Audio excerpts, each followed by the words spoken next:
Ladies and gentlemen, have you ever felt trapped in the role of the nice girl, constantly striving to make everyone around you happy, only to find yourself feeling drained, unappreciated, and disconnected from your true self? It's a tough place to be, isn't it? Have you ever heard that phrase, "I'm a nice girl who's right. I don't really need men"? We've been taught that being nice is a virtue. But what if I told you that this constant need to be agreeable and accommodating is holding you back? That it's the very reason you're carrying around negative feelings, resentment, frustration, and even sadness. Today, we're going to break free from that cycle. We're going to redefine what it means to be kind, set boundaries that honor who we are, and transform those heavy emotions into powerful stepping stones for growth. This isn't about being mean or selfish. It's about standing in your truth, reclaiming your power, and becoming the most authentic version of yourself. So if you're ready to stop being the nice girl and start being unapologetically you, let's begin. This journey could change everything. The need to please others is often deeply ingrained in us from a young age. We're taught that being polite, agreeable, and putting others first are hallmarks of good character. While these qualities can be admirable in moderation, there's a dangerous side to them when they become the foundation of how we navigate our relationships and define our self-worth. This is the reality for many who fall into the trap of people-pleasing, a behavior that can have profound emotional and mental consequences. People-pleasing often stems from a desire to avoid conflict or rejection. It feels safer to say yes when you want to say no, because the thought of disappointing someone can be unbearable. But every time you agree to something that doesn't align with your needs or values, you chip away at your sense of self. Over time, this leads to a loss of identity, because your decisions are driven not by what you truly want, but by what you think will make others happy. Consider how exhausting this cycle is. You're constantly striving to meet the expectations of others, your family, friends, colleagues, or even strangers. It's as though you're running on a treadmill, trying to keep up with demands that never truly end. This leaves you feeling drained, resentful, and often overlooked, because the more you give, the more people expect from you. Instead of appreciation, you may find that people take your efforts for granted, assuming you'll always say yes or be there to help. This unbalanced dynamic can breed bitterness. Deep down, you know you're neglecting your needs, but voicing this feels impossible because it goes against the nice girl image you've worked so hard to uphold. And so negative feelings start to build. Frustration at being undervalued, guilt for wanting to put yourself first, and sadness because you feel invisible in the very relationships you're trying so hard to nurture. Neither of these feelings are permanent. Rejection, it's not just emotional exhaustion. The cost of people-pleasing extends to your mental and physical health. Chronic stress from overcommitting yourself can manifest as anxiety, burnout, or even physical ailments. You might find yourself lying awake at night, replaying conversations, worrying if you upset someone, or trying to figure out how to meet everyone's expectations tomorrow. This mental load is heavy, and it's all the more taxing because you're carrying it alone. The irony is that the people you're working so hard to please are rarely aware of the toll it's taking on you. They might even prefer this version of you, the one who bends, compromises, and never complains, because it serves their needs. This is why people-pleasing becomes a self-perpetuating cycle. The more you give, the more is expected, and the harder it becomes to step back and reclaim your boundaries. But here's the hard truth. People-pleasing doesn't lead to genuine connection or happiness. It creates relationships built on imbalance, where your value is tied to what you can do for others rather than who you are. And the worst part? It teaches you to prioritize everyone else's voice over your own. leaving you uncertain and disconnected from your true desires and potential. Breaking free from this pattern isn't easy, but it's necessary. It starts with understanding that your worth is not tied to how much you can accommodate others. It's about recognizing that saying no doesn't make you unkind or selfish. It makes you honest and strong. When you stop trying to be everything to everyone, you create space to focus on what truly matters, to nurture your passions, honor your values, and build relationships that are reciprocal and respectful. The cost of people-pleasing is high, but the reward of reclaiming your authenticity is priceless. By letting go of the need to constantly seek approval, you can free yourself from the weight of negative feelings and step into a life that is not only fulfilling, but also truly your own. The word nice often carries a halo of approval. From a young age, we're encouraged to be nice, to share, to be agreeable, to put others before ourselves. And while kindness and empathy are undoubtedly virtues, the concept of being nice has become a trap for many, particularly those who feel they must always live up to this expectation. But here's the thing, being nice and being authentic are not the same, and clinging to the idea of being nice at all costs can leave you disconnected from your true self. When you think of someone as nice, what comes to mind? Often, it's someone who is accommodating, easygoing, and eager to help. But look beneath the surface of this label, and you'll often find a person who feels compelled to suppress their true feelings, desires, or needs in order to maintain that image. They smile when they're unhappy, say yes when they mean no, and avoid conflict even when it's necessary. This version of nice is exhausting. It forces you to mold yourself into what you think others want you to be rather than being who you are. And over time, it leads to a deep sense of frustration. Why? Because being perpetually nice doesn't guarantee appreciation, respect, or even genuine connection. In fact, it can have the opposite effect. People may come to see you as someone who is easy to take advantage of, someone who will always accommodate them without question. And when this happens, the kindness you offer can start to feel transactional, draining, and unreciprocated. Redefining nice means challenging this narrative. It means understanding that true kindness isn't about self-sacrifice. It's about authenticity.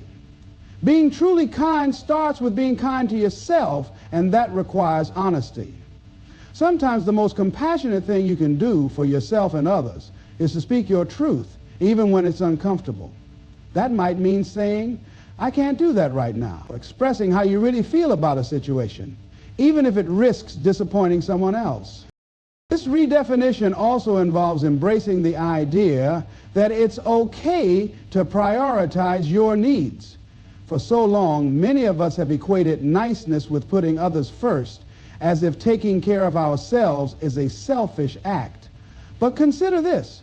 How can you show up fully for others if you're constantly running on empty? Taking time to rest, recharge, and honor your own boundaries isn't selfish, it's essential. It allows you to give from a place of abundance rather than depletion. Furthermore, redefining nice requires us to separate kindness from compliance. You can be firm and still be kind. You can disagree with someone without being disrespectful. You can say no with compassion. Kindness is a strength, not a weakness, and it doesn't require you to compromise your values or betray yourself. In fact, some of the kindest acts involve setting boundaries and standing firm in what you believe, even when it's difficult. When you redefine nice, you also begin to attract different relationships. People who only valued you for your compliance may drift away, but those who truly respect and care for you will value your honesty and strength. These are the relationships worth nurturing, the ones built on mutual respect, understanding, and authenticity. Ultimately, redefining nice is about aligning your actions with your values. It's about living in a way that honors who you truly are rather than who you think you're supposed to be. And in doing so, you'll find that you're not just nice, you're real. And that's far more powerful. Because when you're real, you're free. Free to be yourself, free to set boundaries, and free to live a life that feels true to you. Negative feelings often carry a bad reputation. We're conditioned to avoid them, suppress them, or push them aside as though they are unwelcome guests in our minds. Sadness, anger, frustration, guilt. These emotions are seen as obstacles to happiness, things to be eliminated or ignored. But what if we approach them differently? Jenny, what if, instead of resisting negative feelings, we saw them as opportunities for growth, as signals guiding us toward a deeper understanding of ourselves and the changes we need to make? Negative feelings are not inherently bad. They are messengers. They arise for a reason, often to highlight areas of our lives where something is out of alignment. When we feel anger, it might be a response to a violation of our boundaries. When we feel sadness, it might indicate a loss or unmet need.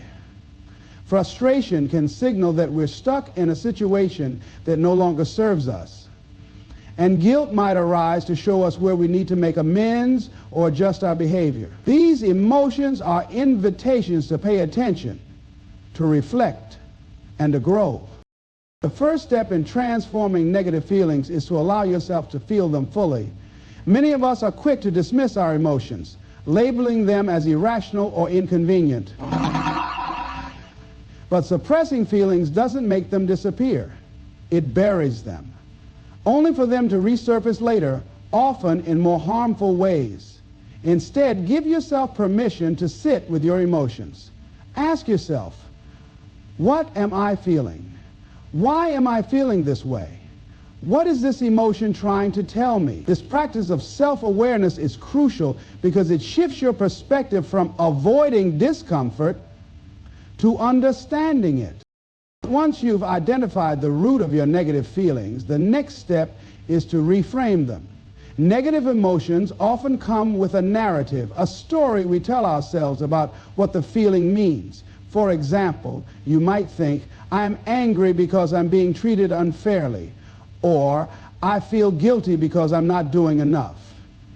While these interpretations might hold some truth, they are not the whole truth. Reframing involves challenging these narratives and looking for the lessons within the emotion.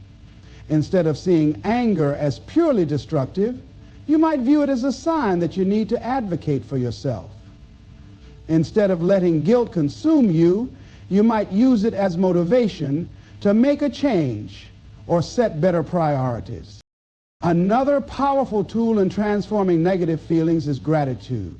This might sound counterintuitive. How can you feel gratitude in the midst of anger or sadness? But gratitude doesn't negate negative feelings. It balances them.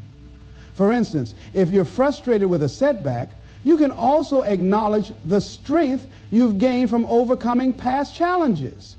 If you're grieving a loss, you can still feel grateful for the memories and experiences you shared. Gratitude doesn't erase pain, but it helps you see the bigger picture and reminds you of your resilience. Action is the final and perhaps most transformative step. Negative feelings often point to areas of your life that need change. If you're feeling stuck, it might be time to explore new opportunities. If you're feeling disrespected, it could be a sign to set firmer boundaries. Emotions are a call to action, urging you to align your external world with your internal values.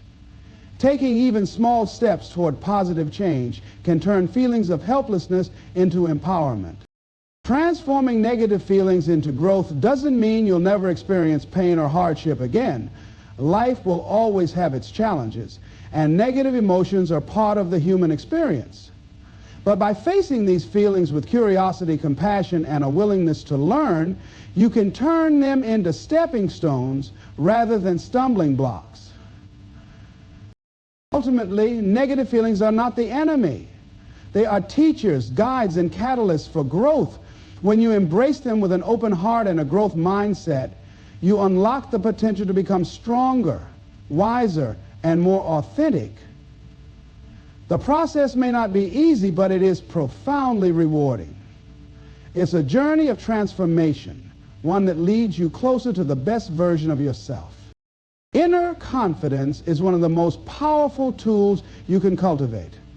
It's not about arrogance or external validation, but a deep and unshakable belief in yourself.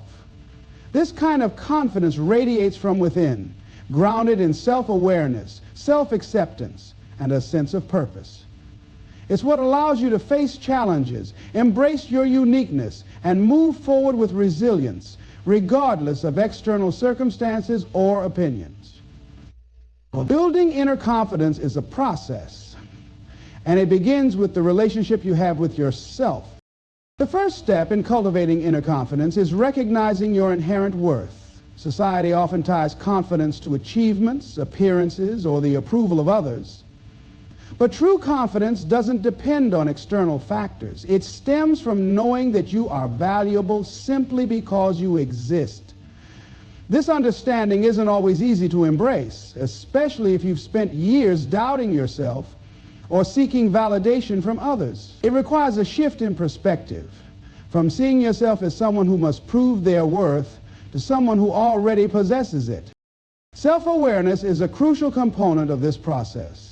Take the time to reflect on your strengths, values, and passions. What makes you unique? What are you good at? What do you care about? Confidence grows when you align your actions with your values and leverage your strengths. For example, if you value creativity but have been suppressing it, reconnecting with that part of yourself can reignite your sense of purpose and self-belief. Equally important is the practice of self-acceptance. Inner confidence doesn't mean you have to be perfect or have everything figured out.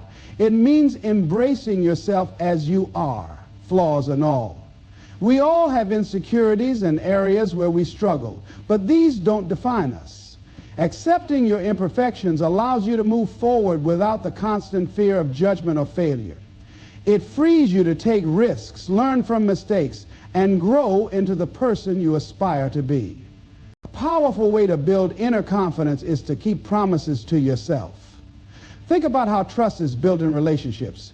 It grows when people consistently show up and follow through on their commitments. The same principle applies to your relationship with yourself. When you set goals, no matter how small, and take action to achieve them, you prove to yourself that you are capable and reliable. Each step you take, no matter how small, reinforces your belief in your ability to create change and achieve what you set out to do. Challenging negative self-talk is another essential step. Often the biggest obstacles to confidence come from within. Critical voices that tell us we're not good enough, smart enough, or deserving enough. These thoughts are not facts. They are stories we've internalized over time. Replacing them with affirmations and empowering beliefs is a transformative practice. Instead of saying, "I can't do this," try reframing it as, "I'm learning and I'll figure this out." Shifting your inner dialogue takes effort, but is one of the most impactful ways to strengthen your confidence.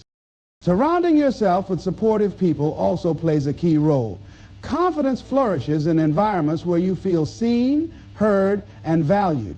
Seek out relationships that uplift you, encourage your growth, and celebrate your successes. At the same time, distance yourself from toxic influences that undermine your self-worth. A strong support system can remind you of your strengths when you're feeling uncertain and inspire you to keep moving forward. Finally, embrace the power of action. Confidence is built through doing, not just thinking. Every time you step out of your comfort zone, you expand your capabilities and show yourself what you're capable of. Start small if you need to. A single act of courage can create a ripple effect, leading to bigger steps and greater achievements. The key is to take consistent action, even when you feel fear or doubt. Inner confidence is not about eliminating fear, but learning to move forward despite it. It's about trusting yourself to handle whatever comes your way and knowing that your value is not defined by external measures. It's a lifelong journey, but each step brings you closer to a life where you feel empowered, authentic, and at peace with yourself. And that kind of confidence is truly unshakable. Taking radical responsibility is one of the most liberating and transformative decisions you can make in life. It means stepping away from blame, excuses, and victimhood and embracing the idea that you are the ultimate creator of your experience. While this concept can feel daunting, it's a path to empowerment, allowing you to take control of your life and shape it according to your values, goals, and dreams. At its core, radical responsibility is about ownership. It's acknowledging that while you can control everything that happens to you, you can always choose how you respond. Life is unpredictable and circumstances won't always be fair. People may treat you poorly, opportunities may slip away, and challenges may arise unexpectedly. However, your power lies in deciding what you will do with those experiences, whether you'll let them define you or use them as stepping stones for growth. This mindset requires a shift in perspective. It's easy to fall into the trap of blaming others for our struggles. We might point to a difficult boss, an unsupportive partner, or an unfair situation as the reason we feel stuck. While external factors certainly play a role in shaping our circumstances, focusing solely on them leaves us powerless. Blame hands control over to someone or something else. Radical responsibility, on the other hand, shifts the focus inward. It asks, what can I do to change this situation? What choices do I have? How can I grow from this? Taking radical responsibility also involves letting go of excuses. Excuses are often a way to shield ourselves from discomfort or failure, but they ultimately hold us back. For example, you might tell yourself, I don't have time to pursue my goals, or I can't succeed because I wasn't given the same opportunities as others. While these statements might feel valid, they prevent you from exploring solutions. When you take responsibility, you stop looking for reasons why something isn't possible and start looking for ways to make it happen. This isn't about being overly harsh on yourself or ignoring the challenges you face. Radical responsibility is not self-blame, it's self-empowerment. It's about recognizing that even in difficult situations, you have agency. You might not have control over everything, but you always have control over your mindset, actions, and decisions. This perspective doesn't minimize the impact of external factors. It simply prioritizes your ability to shape your response to them.